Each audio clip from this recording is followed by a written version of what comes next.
last meeting. This makes me Already? So fast. No, I tell them, I told you it was gonna Should be your rest. I mean, I know, but Makes sense. Right.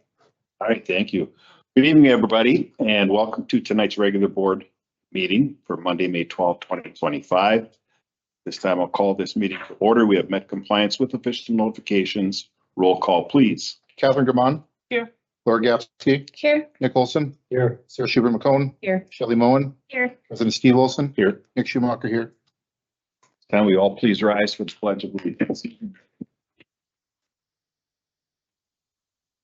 I pledge allegiance to the flag of the United States of America and to the republic for which it stands, one nation, under God, indivisible, with liberty and justice for all. That you're gonna hide behind that other. Thought about it. This meeting is a meeting of the Board of Education held in public for the purpose of conducting the school district's business and is not to be considered a public community meeting. There is a time for comments by members of the public during the meeting as indicated on the agenda. Members of the public wishing to address the board on any of the topics included on tonight's agenda may do so by signing up on the public comment sign-up sheet by the entrance prior to the start of the meeting. The board requests refraining from making any comments involving personally identifiable information about students, staff, or administration. Comments should be respectful, focused on the items being considered by the board, and will be restricted to 3 minutes in length. Action taken at today's meeting will be final approval unless otherwise noted. Do we have any members of the public wishing to speak? No. Then we shall move on to our report from our superintendent. Amy, you want to just take these one by one then? Sure, I can take them. So our first informational item is our student representative at her last meeting representing our student population. Congratulations on your graduation coming up. thank you. All right. All right. I guess I'll start with this past week at the high school. It was kind of a busy one. Well, just this past weekend, theater performed their spring musical. It was High School Musical, and I've heard great things from that. Just last Wednesday, there was Spartan Fiesta, where the art department displayed their ceramic photography art projects that were created by students. And then also that same Wednesday, Spartan Manufacturing had their open house with raffles, tours, demos, food, things like that. And then also last week was Spring Fling with Spirit Days and an assembly. It was also staff appreciation and student council, with some help from PTO, appreciated the teachers with our annual staff breakfast. Otherwise, ninth grade transition happened at the high school for incoming freshmen. We had prom and grand march, which was Meet Me at Midnight theme. It was successful and a good time. I just wanted to mention that Paolo Pagnucci was selected as the WIAA Scholar Athlete to represent the high school. There were some state trips from FBLA, the speech team, and solo and ensemble. Interact Club hosted a personal hygiene drive through the month of April. And then there are some fundraiser games. So Hudson Hellenius had his senior project for baseball, which was Strike Out Cancer. Last Friday, soccer had their Kick Out Cancer game for breast cancer awareness.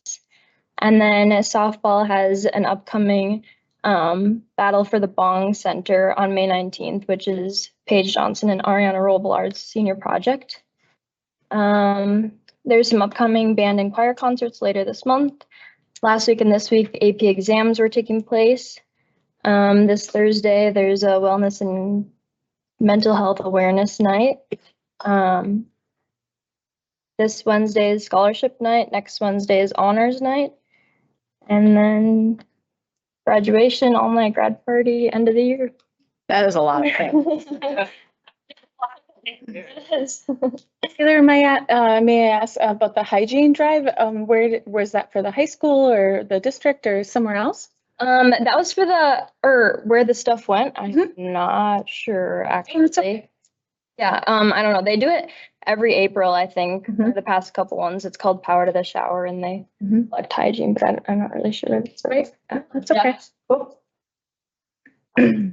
Wonderful. Thank you. Thank you. Thanks, Taylor. Okay, well, we always try to have students in front of us as often as possible. So tonight I'm going to pass it to our orchestra program at the high school. Hi. Hi, Amy. Yeah, I'm Amy Eggers. I'm the orchestra director at the high school, and Tim Donnelly, I'm the choir director at high school. yes, Dan Eaton couldn't be here. He's our band director. But we're really excited to be here tonight to recognize 4 Superior High School music students that earned spots in the WSMA State Honors Project ensembles. So if we go, okay, just the button here. Okay, all right. The WSMA State Honors Project started in 1967. It provides musically accomplished students with an opportunity to rehearse and perform with the nation's finest conductors in a professional, highly disciplined setting. Selected through a rigorous audition process, students are challenged to perform at their musical best throughout the short rehearsal period, which culminates with a performance in October in conjunction with the Wisconsin Music Conference held in Madison each year. For many of these young musicians, the WSMA State Honors Music Project offers the experience of a lifetime, creating friendships, memories, and skills they take with them in whatever path they choose. This year, we have 4 SHS music students invited to be in the WSMA High School State Honors Ensembles. Almost 1,500 students from across the state of Wisconsin auditioned for 430 positions in 5 different ensembles. It's very competitive, and our students spent a lot of time preparing for their auditions. This is an incredible honor that makes these students some of the finest musicians in our state. So we have Dylan Blake. Dylan wasn't able to be here tonight. He is ill. He's a junior this year. He earned a spot in the State Honors Orchestra on violin. And then we have Raven Pagsasihan. You want to come up, Raven? Raven's here.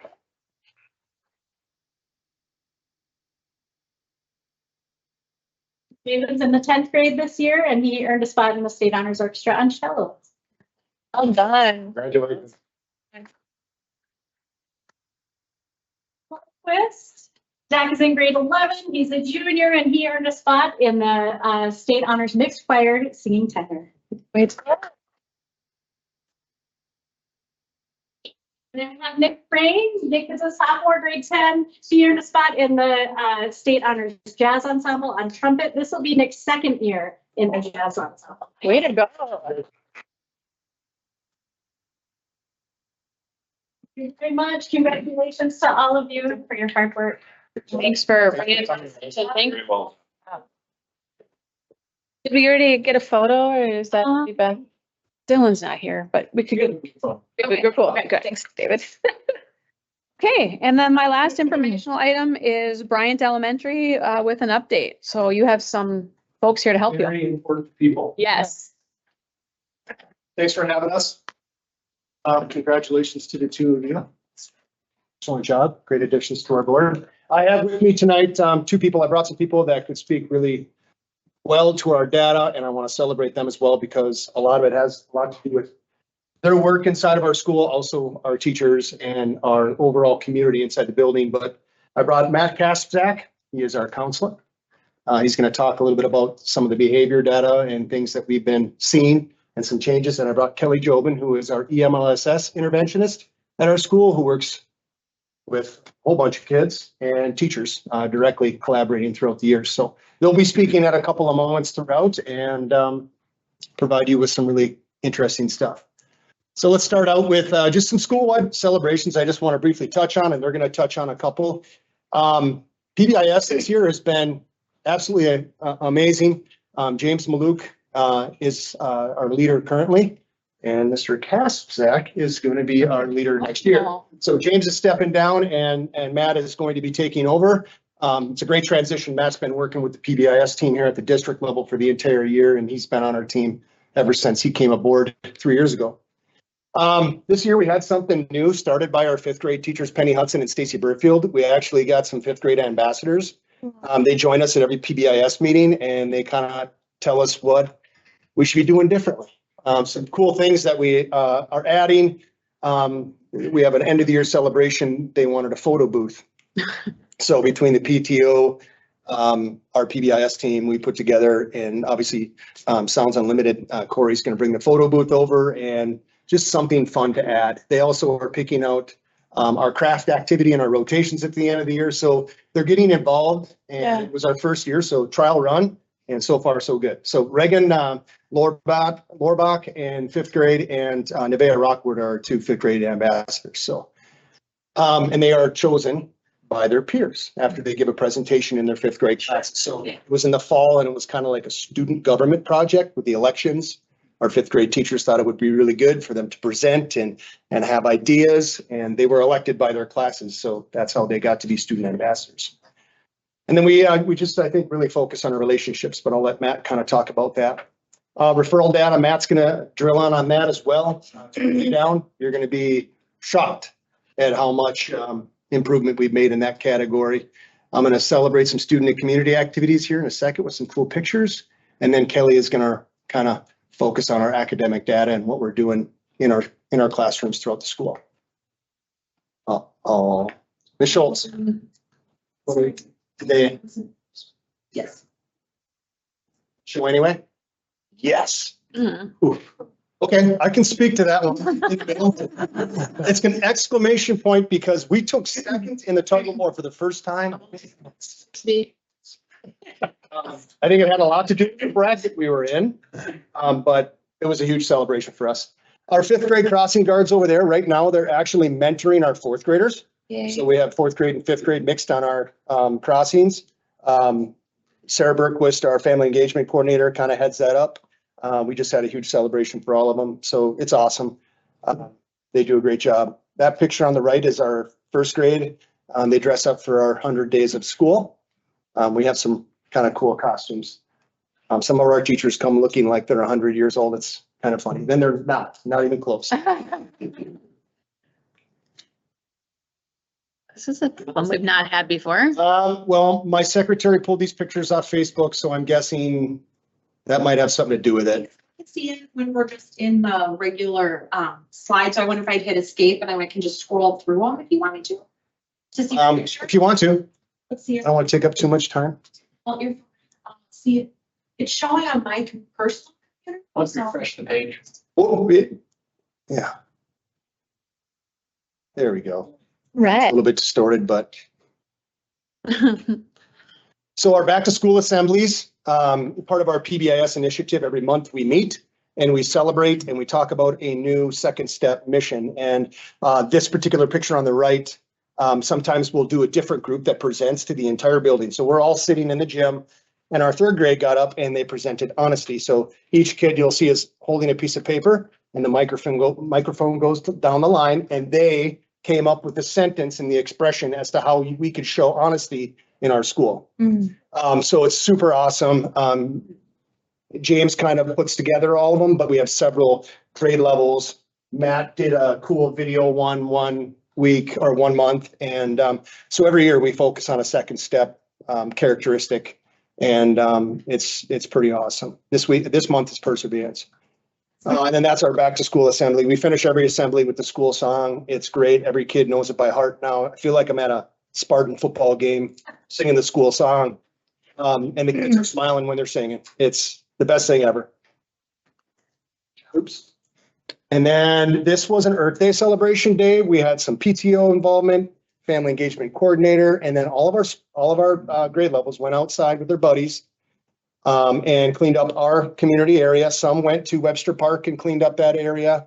Mike Daigle gave us some gloves and pickers, and we got garbage bags, and we went and we picked up. We even arranged to get an extra dumpster run. And it didn't cost us more than like $23. So always thinking budget here. And then our kids on the bottom right, they went on a parade around town. That's right on Tower Avenue. So we had pretty much every class out there, and they were chanting, "We love the earth." And they had posters that they made, and everybody comes by and honks. So it's just a great celebration. Good day for us. So those are some of the events that we're doing. And then I am going to turn it over to Matt to celebrate that. Hey, So this is showing our behavior referral data over the last 3 years, blue, the major referrals, and red, and minors. So as you can see, the 2 prior years to this one, we had over 400 referrals total in our building. And I believe we pulled the numbers from this year just last week, right? Last Thursday. Last Thursday. And so you can see the numbers are down significantly. So it's super exciting for us. And not only do the numbers show it, but you can feel it in the building, and it just feels a lot better. And I think some of the biggest things that helped us make this improvement, we restructured our recess structure where I am outside for recess as well as our physical education teacher and with other paraprofessionals, usually 2 per grade level. And just, it really helps to have all of that extra supervision as well as the ability to solve a lot of problems outside there in the moment. Because when we looked at the referrals, so many of them would happen outside during that unstructured time at recess. And so having more bodies, having those people who are good at those problem solving skills, it's made that significantly less. And it's been super fun. And I think it's also really helpful for relationship building, and the better relationships we have with our students, it makes our job easier to teach them and work with them and help them become successful adults someday. And so that part is also really fun for me because it's fun. You get to watch them, even though it's hard sometimes, but it's super exciting. Another thing that also helped was we restructured our PLCs where Jason and I meet with each grade level, and we kind of hone in on what's going on. We talk about the students in each class and what the needs are, and being able to identify what we can do to support them, whether it's working in a counselor group with me or reading interventions or whatever the case may be. Okay, I'm going to flip this. I don't know if I'll do it right. Okay. All right. And then this one shows just the number of students and how many referrals they have. So you can see our building was pretty good where most students have 0 and they don't have any behavior referrals. But the last 2 years, you could see there was a good chunk, a handful of students with either 1 or 2 to 5 behavior incidents, as well as 6+. But this year, we can see that we kind of are shifting and moving that needle even farther and farther towards students not having any behavior referrals or having less than they have. And that's also super exciting when you can see the growth in those students, especially the ones who maybe have had a lot. And kind of what Jason mentioned too, I think just the overall buy-in from all of our staff, top down, and just everybody being on the same page and spreading that same message of work, respect, belong, and all of our PBIS initiatives through the monthly assemblies and the whole recess structure. So it's been really fun to see the change for this year compared to the last 2 especially. So Thank you. Yeah. Just to add on to that, I know Amy talked about it when we were doing our scheduling and stuff, but we have like our specialist teachers, Rod Amos, our PE teacher, Lynn Putsky, our music teacher, and Carrie Gordon, our art teacher. Lynn and Carrie also had like 2 sections, but declining enrollment, it was a lot more. They have a few extra sections in their schedule, but because we've kept them full-time. They kept them Yeah. full-time and they're in our building. I mean, because it would have been a waste to send them away for 45 minutes. Yeah. But bottom line, I have Lynn in my lunchroom 2 days a week, and I have Carrie in my lunchroom 2 days a week. And those 2 ladies, and those 2 come out to the front of the building and they're chatting the kids as they're walking in the mornings before their first class. But in the lunchroom, they're going to kids, and it's wonderful. They're going to kids who maybe aren't sitting by anybody or just having a tough day, and they'll sit down and they'll chat with them. I'm in there during lunch doing the exact same thing. My custodial staff is doing the exact same thing. They run a table of honor and they serve the kids. So those kids get to eat first and they get served by my custodial staff. It's just a really awesome thing. And then on top of that, our teachers are doing a phenomenal job of mitigating everything. We're trying to mitigate things coming in from recess, and they're doing a great job doing it, going to these unstructured environments. So I think, like Matt said, total buy-in, and it's a lot of fun. Jason, when do you get the chance to share with your staff this information? Are you going to have a meeting towards the end of the year and show them the same information? Wednesday. Wednesday, good. Wednesday is our celebration, and I'm going to have these 2 kind of stand up and talk at our staff meeting. but this is where they're going to see all that. A lot of them already know that, but it's phenomenal. And we're just having a really good time with it. Can I ask a quick question? Yeah. Have you seen, maybe you know or don't know, the kids mitigating issues themselves over the course of the year? I mean, the modeling of that with you guys out there, I'm just curious to know if they've been doing it themselves more and more. Yeah, you can see the difference even in the lower grades in kindergarten and first grade. You can see they're connecting some of those skills that they're learning either from watching us model it, or they're in with counselor time with me where we're talking about all of those skills. Every student receives that in the tier 1 instruction. So yes, you can see them applying the skills. Awesome. And when we meet every 3 weeks with our PLCs, Matt and I, with our behavior and attendance SEL group, and then Kelly and our SPED team meets with the two groups, and then 2 groups are on their own. So it's a 3-week rotation. We are setting up his groups. So his schedule is jam-packed, start to finish every day. So like he'll be meeting with the teachers, decide when Mr. K will pull kids from their grade level and meet with them to work on conflict resolution, executive functioning, what else? Just Anything. So it's been awesome. In addition, Lakes Community Health Centers in our building once a week now on Thursdays, providing therapy to students whose parents have already done the intake meeting and they wanted their kids to be able to talk to somebody during the week at school. Sure. So it's great. Our academic goal this year was 83% of our students in K-5 will score at or above the FastBridge low risk benchmark, which is above the 40th percentile on the early reading composite and then the A reading FastBridge assessments. Obviously, Act 20 threw a little kink in the ointment, and we're doing a little bit different with our younger groups with Ames Web. Kelly's going to talk to this because she's a magician when it comes to the data, and I would not do a great job, not anywhere near what she's going to do. But I just want to touch on just a couple of things. We talked about a few of these already, the action steps we're taking, the PLC documentation tool that we all use for accountability. Our structure of meetings has been working really well.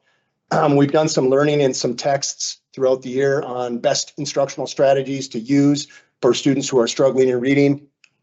And then obviously we are just clarifying our adult roles in the building. Our paraprofessionals have time to meet with teachers and kind of decide what interventions they're going to provide, or while they're working with students who are maybe on IEPs. And then of course, Kelly fits in hugely, and you'll see that here when she starts talking. I just wanted to touch on our forward data, even though we don't have it yet. It's coming at the end of May, which is like the earliest ever in the history of forward data, which is going to be great. But you'll see our green line is our students meeting or advanced on the ELA portion of the forward test. You can see in 21, 22, 22, 23, and then 23, 24. Our line's going up. To go up, and you want the red line to go down, right? Yep, we want the red line to go down and the green line to go up. Winning. Yes. And then this is our math data. Obviously, our math data is something that we are talking about in our SLT group coming up here in the next couple of weeks. It's probably going to be on our agenda or CIP for next year. Crystal talked about it last week too. Yeah. Yeah. I think district wide, I mean, our focus has been on ELA and we're making things happen, but we know that we need to all hands on deck when it comes to math. All right, Mrs. Job. I am really excited to talk about the growth that our students have been making. So this first slide shows our progress over the past 3 years. As Jason said earlier, when we set our CIP goal, our goal is for in the spring of this year for all of the students, for 83% of the students to be at or above that 40th percentile to meet that benchmark. The data that you're looking at right now is a little bit more muddied because we are right in the middle of our FastBridge testing window. So some of the grade levels have taken their spring assessments, some have not. So if you look at the blue bar, that was the result from spring of 23. Last year, we made more progress. We went up to 73% there in spring of 24. Right now, with our most current data for literacy, we are at 74%, but that is only having 2 grade levels having have taken that FastBridge and having that reporting. So, and then for math, you can see it as well. We only have first grade is the only one who has taken that spring assessment. So for the yellow bars from this year, a lot of that data is from our winter data. And historically over the years, we do see significant growth from winter to spring. So we're really hoping and we're optimistically thinking that that number should go up. Okay. Call it. All right. So this is the breakdown of where we are right now. You can see in kindergarten and first grade, those are the 2 grade levels that have completed their spring assessments. So right now they are at 82% and 85%. So that is really exciting. Second through 5th grade, those were the testing results and the percentages from the winter, in which we said we are, with the progress monitoring and everything we're seeing in our building, we're expecting those numbers to go up. Some of the celebrations and things that I wanted just to touch base on is with the kindergarten 1st, 2nd, and 3rd being up there a little bit more. We've really been working on early intervention. So really catching those kids who have reading difficulties right away in kindergarten and starting targeted interventions and talking about how we can support our littlest learners, because we know if we intervene early and we give them the support they need at that younger level, we will not need to intervene as much as they get older. So that is the celebration, and we're hoping 2nd, 3rd, will go up there as well. 4th and 5th grade are a little bit tricky. 4th and 5th grade are those 2 grade levels that were really affected by the COVID years as well. So we have seen like the numbers are not where we want them to be, but we've been working really hard to pinpoint those foundational skills that are lacking in the 4th and 5th grade. And I want to say our 4th grade teachers have been doing a phenomenal job this year. When those kids entered and we looked at our forward data our fast bridge data from last year, we noticed that there were pockets of foundational skills that were not strong, that were affecting their phonics and fluency development. And they have put many different things in place within their classrooms, in addition to the Tier 1 curriculum, to really help strengthen that piece. So with this, with the fast bridge, they take 2 assessments. The one that we are looking at now is the A reading, and that measures a student's broad reading abilities. And they also take something called auto reading. And auto reading in grades 4 and 5 measures automaticity with select reading skills, including encoding and decoding. And 4th grade, we saw those numbers really increase from the fall to the winter. And a lot of those kids that were struggling with that fluency piece, we're really hoping to see that transfer over into the A reading, because we know that kids have to be fluent in order to have strong comprehension skills. So we're excited to see within the next 2 weeks what those numbers look like as well. And then you can see our math data as well. I know I deal more with the reading, but you can see also, especially like K1 with those early foundational skills, we're working really hard to make sure that those are strong and carry out through the grade levels. So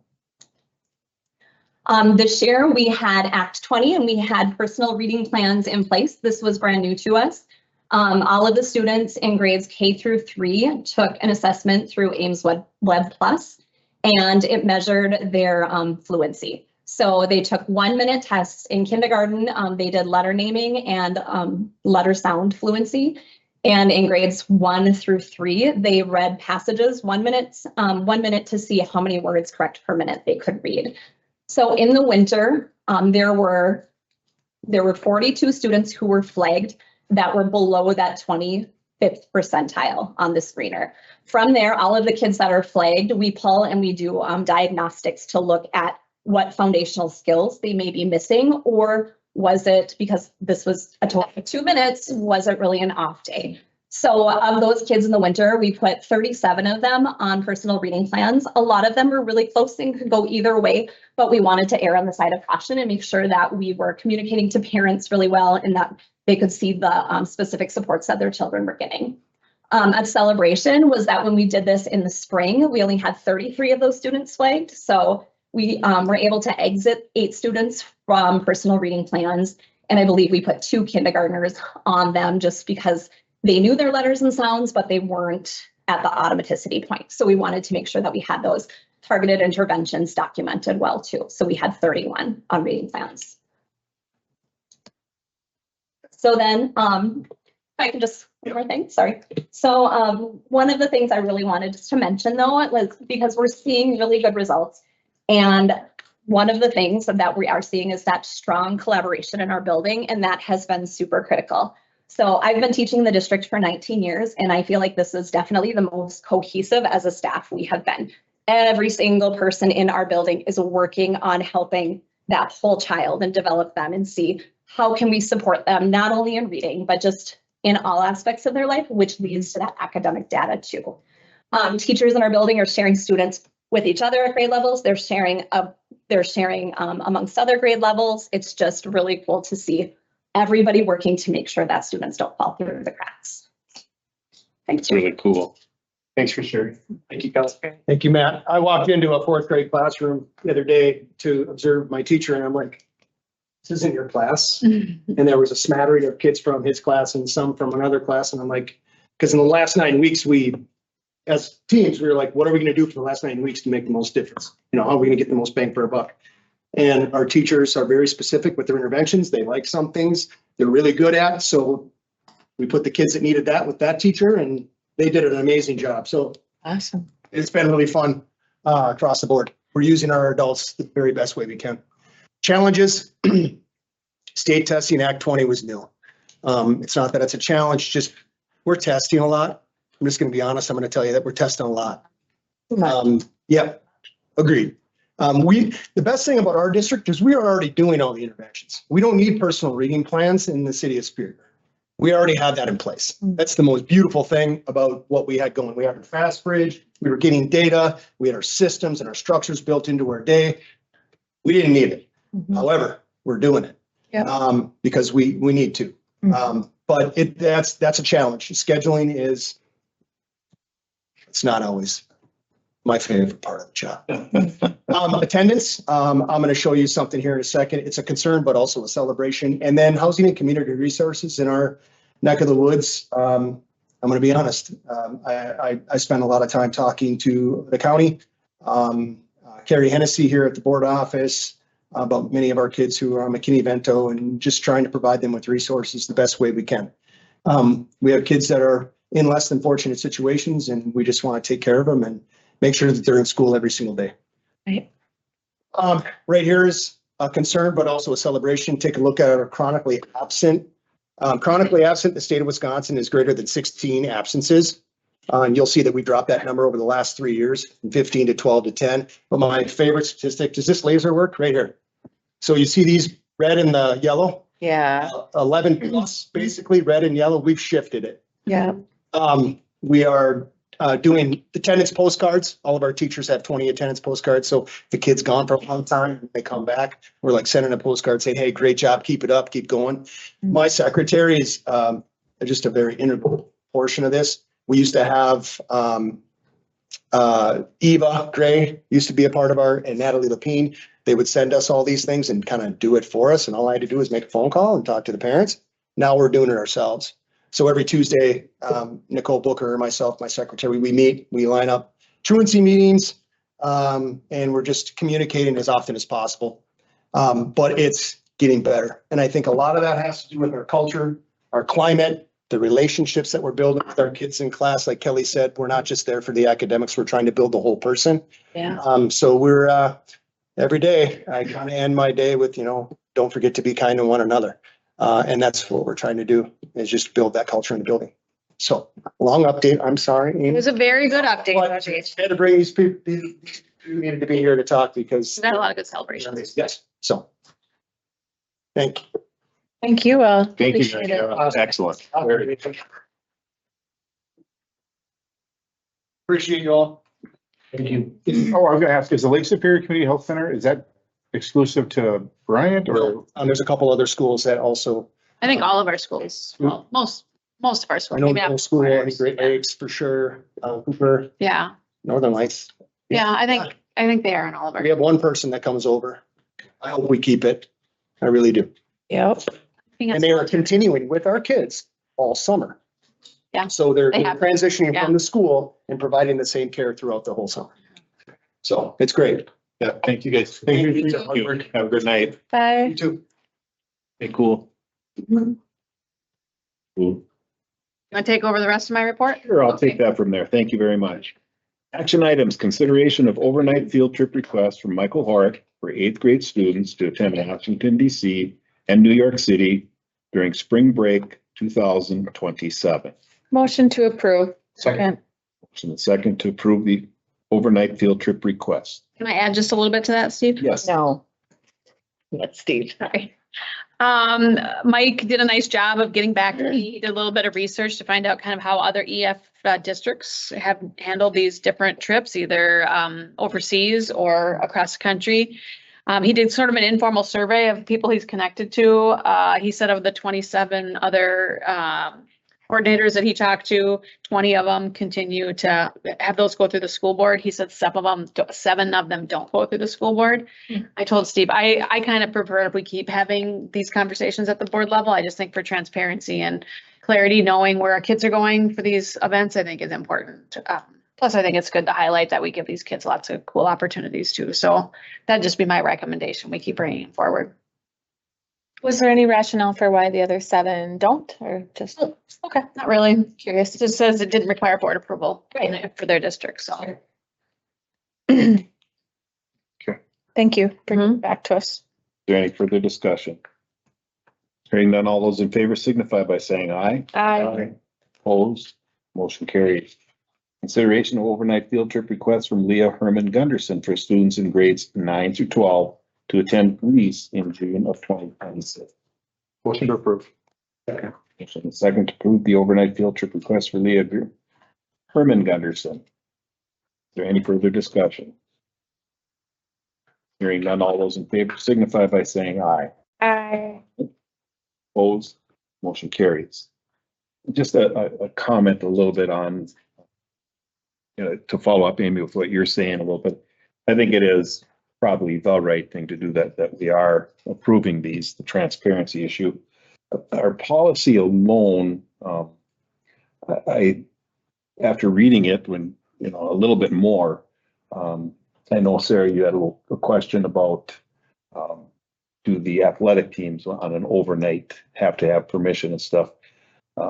That part of that policy, I'd like to take a little more look at that with the policy committee. The athletic teams, at least the history, and I think I can speak from Ella, having served in that position. You build the schedule. Sometimes the hockey schedule I build with Jason, or we would have a conference that we're in, and you build your schedule and stuff. And then all of a sudden, here comes a weekend trip or an overnight. You play on Friday night and Saturday night. In place, again, I can't speak for her on this, but we always had to have notification to parents of where they're going, where they were staying, how many coaches were there. We had to do a list so we knew where all the kids were in what room and stuff. So it was pretty structured to the way we did it. Now the extra and co-curricular, that's where I always struggle and always did when I was AD. What is the difference? It says in here that the athletics, with the approval of the athletic director, set their schedule. The co-curriculars, in my mind, are our mock trial, our model UN, our DECA. They're part of our curriculum.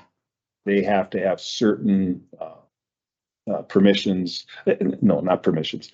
When they have their regional or sectional or state and stuff, they too have to follow the same procedure as the athletics. These other outside ones were not as stringent as far as them providing us with room lists. I don't know if they always have a lot of overnights for those. They may be Right. one-day events too. Right. So, I mean, just to take a look at it and see, is it really saying what we want it to say? And Sarah, I don't want to speak for you on the question you might have, but.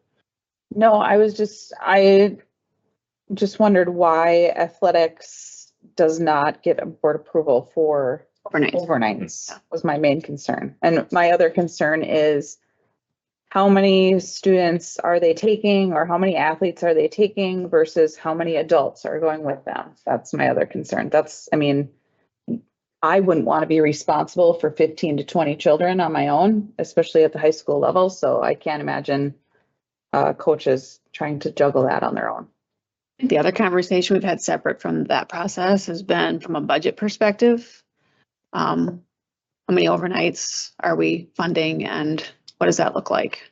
So just kind of taking a look at that in general. I think about going to state too, you know, I was a student and then I was a coach for cheerleading, for hockey, you know, state. And I mean, The policy sort of talks about the state aspects, but Mhm. there are procedural and budget implications for that as well. Mhm. I think it would be a good idea to look over it. I agree with Steve that it feels very vague and it's not very descriptive, I guess. It'd be helpful to get a couple of the district examples. Yes. Yeah. Very good recommendation. The state tournament, for instance, I mean, first of all, you get information from the WIA of what you will be doing as a school when you're attending. Yeah. They're very prescriptive and everything. And then we had to follow up with our own letter to our parents and everything and showing them a very detailed chronological order of each day. And so it's time to review it, I think, a little bit. For sure. Says I think it was last reviewed in 23, but that might have just been for like minor changes, I think. Isn't that what it says on there, Steve? Yes. Yeah, but that might not have been for content. It might have been more for minor changes. Right. And I want to think about per pupil. So like I was responsible for like 10 students, right? And then Kaylin was responsible for how many hockey kids there were.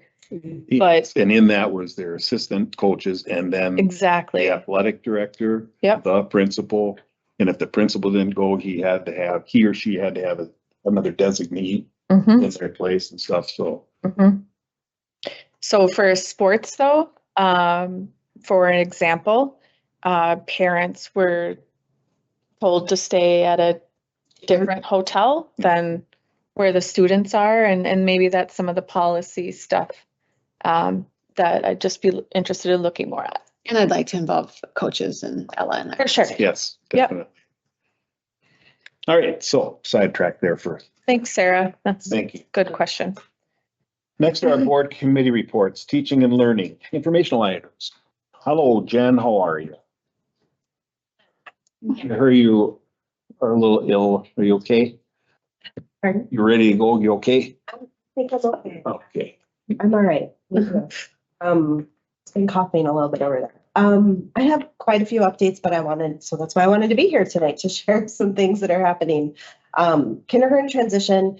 We, every year we have kindergarten transition night, in April or May. We had our night on April 29th at every one of our elementary schools on the same night. It was a 4 to 6 p.m. evening. It was kind of a open house style. So we always do a scavenger hunt and some activities that kids and families can participate in. Teachers are always there, kindergarten teachers, principals, 4K teachers. It's a really, it's a nice evening. So I was able to bounce around to all the schools and yeah, it was a great event. The signing day. Yes. Pictures. With the big pencils. Kindergarten signing. I love that. 2038, I think it was, right? David, did you do that? No, I think, was it you or was it? In the field. Oh, I thought it was the principal. Oh, it was so cute. I got to go with Brian. Yeah, very cute. Well, I got some principals got some, but yeah, every school did it a little differently, but yeah, we had a signing day component added on, so it was fun. And then there's a meet and greet opportunity for our incoming kindergarten families, the first day of school. So that's also part of our kindergarten transition plan. 4K enrollment, we're kind of right on par with where we were for last year's enrollment, which is good. However, with Head Start not being a partner with us for next year, we'll see kind of how that shakes out this summer. So more to come on that. I always share out in September. And Jen and I work closely. If numbers increase to where they're too high, we would look at hiring staffing in August if we needed to do that. So. Yeah, as of right now, we're okay. But yeah, we probably won't know till later this summer if we have to do anything of that. Summer school update. We are underway for summer school enrollment. Enrollment ends May 30th. So we extended the deadline a little bit this year. I think by about 2 weeks, actually. So we had a lot of late enrollments in previous years. And so we looked at just extending that deadline to May 30th. But we've got programming at the elementary level. We've got 4 weeks of summer school from June 23rd to July 17th. No school on Fridays, and we're not skipping the week of the 4th this year. With the 4th landing on Friday, we're just running 4 straight weeks. And middle school runs the same time as does drama camp. Spartan Athletic Development, they're going to have 4 sessions this year. So they've, just based on feedback from previous years, we made some changes in their structure and how they're going to handle things a little differently at the high school level. And so our starting, their first session, I think, starts at 6:30 this year. So they've got an early group coming in, and then their 7th and 8th graders will come 10:15 to 12. We've got a bus that runs between the middle school and the high school to get the kids over there after their first session at the middle school. And then it'll get them back to the middle school at the end of their Spartan Athletic Development session. This year, elementary classes are offered at Cooper and Great Lakes. Our plan is to alternate schools. So next year, our plan would be to be at Bryant and Northern Lights. So that helps with the custodial staff and just maintaining the buildings over the summer. We'll do that. At the high school, we've also got credit recovery geometry for students that meet that eligibility at the middle school to take that geometry and get a kind of that different course. And then we also collaborate with the YMCA for Camp Tall Pines. So we send teaching staff out there for the summer. So we've coordinated with them to make that happen. Any questions about any of those 3 updates before I move on to Native American stuff? You know if food service is still offering locations for free meals and everything? Yes. At the I have not received the flyer yet. I believe they're still working through that. doing some last minute details on that. But as soon as we have that flyer, I'll post that out to our summer school website as well. But yes, and the busing runs from our schools to the parks programs as well. So we transport kids to Rap Care at Great Lakes for the YMCA, and we also transport them to the parks. So we've got transportation and food happening all summer long. Indian Ed update. I have a few different things in here. We'll talk money first. I'm very excited about this. We've been working really hard this year to increase the number of forms that we're receiving from families. And we receive funding from 2 sources, Title VI and JOM. JOM is Johnson O'Malley. We've received an additional 30 forms for JOM this year, which is awesome. Later this week, I meet to verify all of them. So I don't know how that equates to dollars just yet, but I'm excited to find that out. I just know we're going to get more money because we have more forms.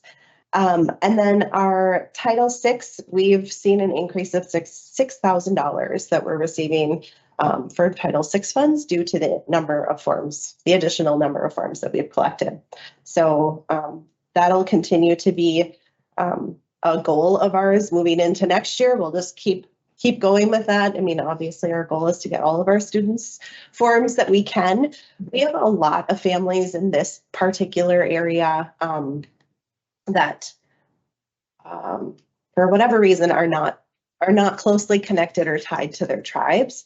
And so oftentimes we have families that struggle having that information. They don't have a tribal number for a parent who is registered. And so we do have a handful of students that we still provide services for through our Indian Ed program that will never get forms for because they just don't have the ability to obtain that information. But it's important to us that they're included in everything that we're doing. So we make that happen.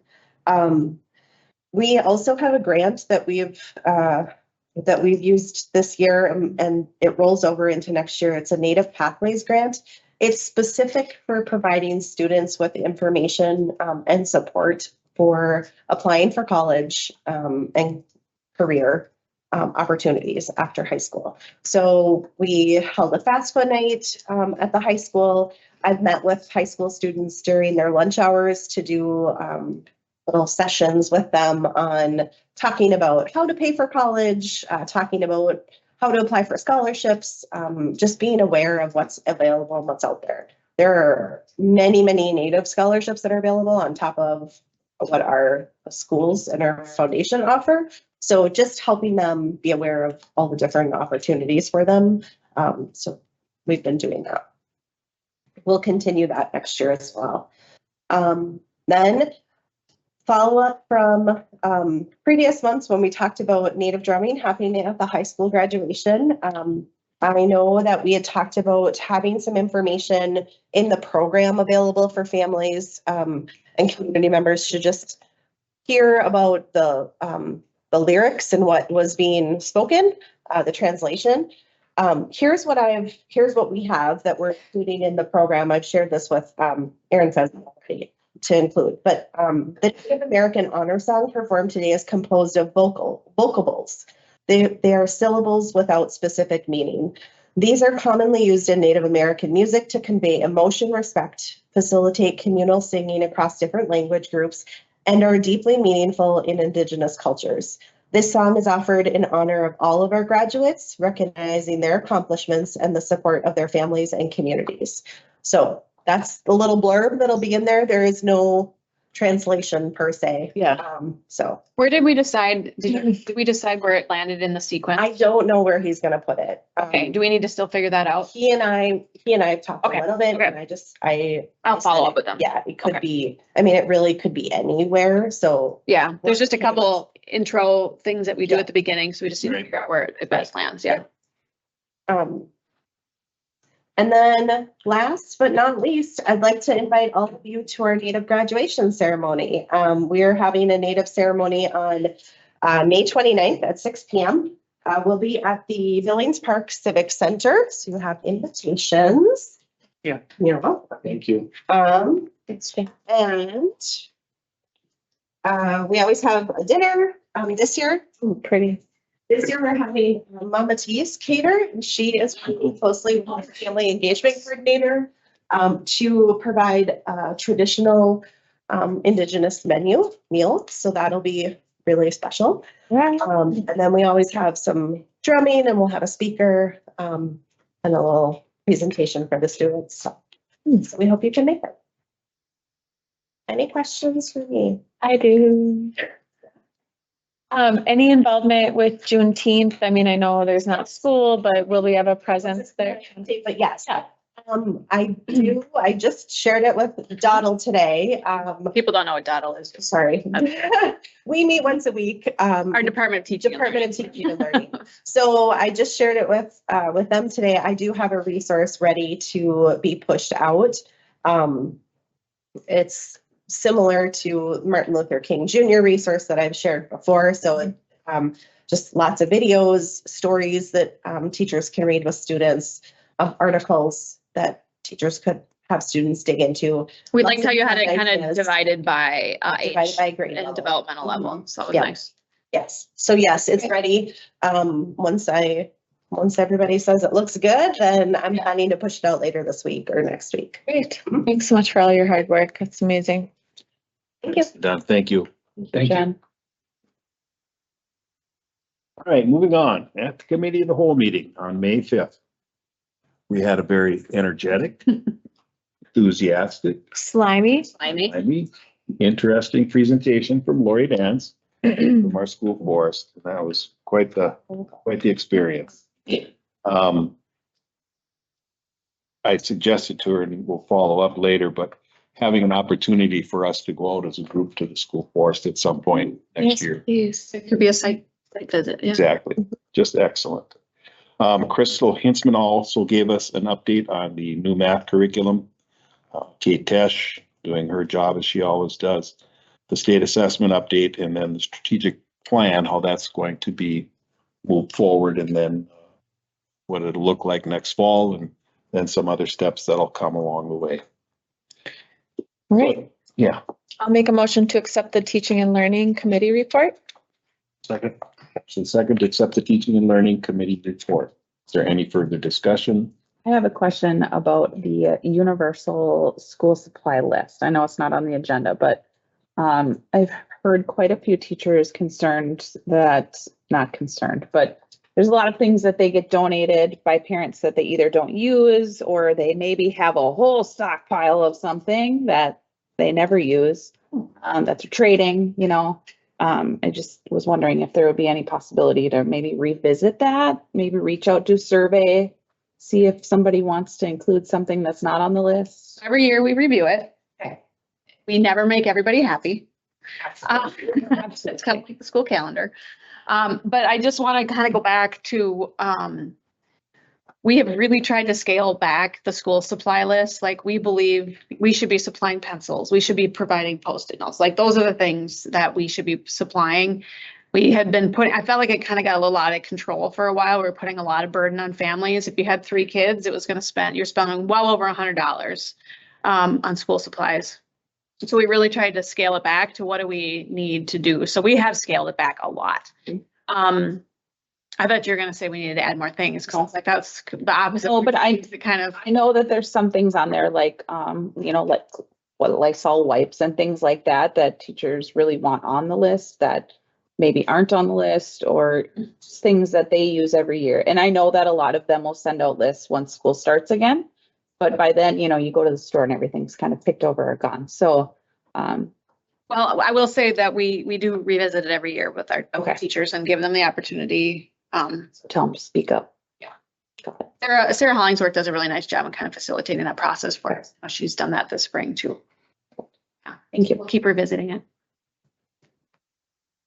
Thank you. So any further discussion? Hearing none, all those in favor signify by saying aye. Aye. Opposed, motion carries. Operations Committee informational items. We are introduced to our new Buildings and Grounds Director, Stephen Gustin. We gave a short, brief update on what some of the summer school projects look like.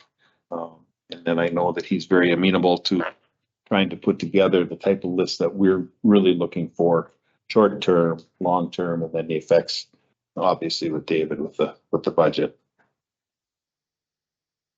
I would accept a motion to approve. Motion to approve the Operations Committee report. Second. Motion second to approve the Operations Committee report. Is there any further discussion? Hearing none, all those in favor signify by saying aye. Aye. Aye. Opposed? Motion carries. Personnel and Negotiations Committee action items. Administration recommends approval of the updated May 2025 new hires and separations report. Motion to approve. Second. Motion and a second for the recommending of the approval of the updated 2025 May list. For those of you that are resigning from the district, thank you very much for wanting to be part of our spectacular organization here. And Janet Anderson retiring, oh my, at the middle school. Wow, she's been with us quite long. Any further discussion? Hearing none, all those in favor signify by saying aye. Aye. Aye. Opposed? Motion carries. Motion to accept the Personnel and Negotiations Committee report. Second. Motion second to accept the Personnel Negotiations Committee report. Any further discussion? Hearing none, all those in favor signify by saying aye. Aye. Opposed? Motion carries. Legislative Committee informational items at the Committee of the Whole meeting. Dr. Starzecki, our district administrator, provided an update on the Joint Finance Committee. Motion to accept the Legislative Committee report. Second. Motion second to accept the Legislative Committee report. Is there any further discussion? I'd just like to mention that it's still not too late to make our thoughts known either individually, collectively, or with other community members to our state representative about the dire straits that not only are we here in this school district, but across the entire state. So is there any further discussion? Hearing none, all those in favor signify by saying aye. Aye. Opposed? Motion carries. Budget insurance. Action items, gifts, grants, and bequests. Administration recommends approval to accept gifts, grants, and bequests received in April of 2025. Motion to approve. Second. Motion second to approve the gifts, grants, and bequests for April of 2025. Is there any further discussion? Thank you very much. Hearing none, all those in favor signify by saying aye. Aye. Opposed, motion carries. CISA 12 Shared Services Contract. Administration recommends approval of 25-26 Shared Services Contract with CISA 12 in the amount of $101,892.94. Motion to approve. Second. Motion and a second to approve the CISA 12 Shared Services Contract for 25-26. Is there any further discussion? Hearing none, all those in favor signify by saying aye. Aye. Opposed, motion carries. Informational items, update on student recruitment efforts. David, you're working hard on that. That's everybody. So thank you for doing that. Hopefully we bring some of our children home to our district. Health insurance update, David C. provided us with information on that. The premium increase will be 4.3%. We received our Fund 10 revenue and expenditure preliminary reports for the month. Motion to accept the budget and insurance committee report. Motion and a second to accept the budget insurance committee report. Is there any further discussion? Hearing none, all those in favor signify by saying aye. Opposed, motion carries. Other reports by members of the board. I do have one from Brooke.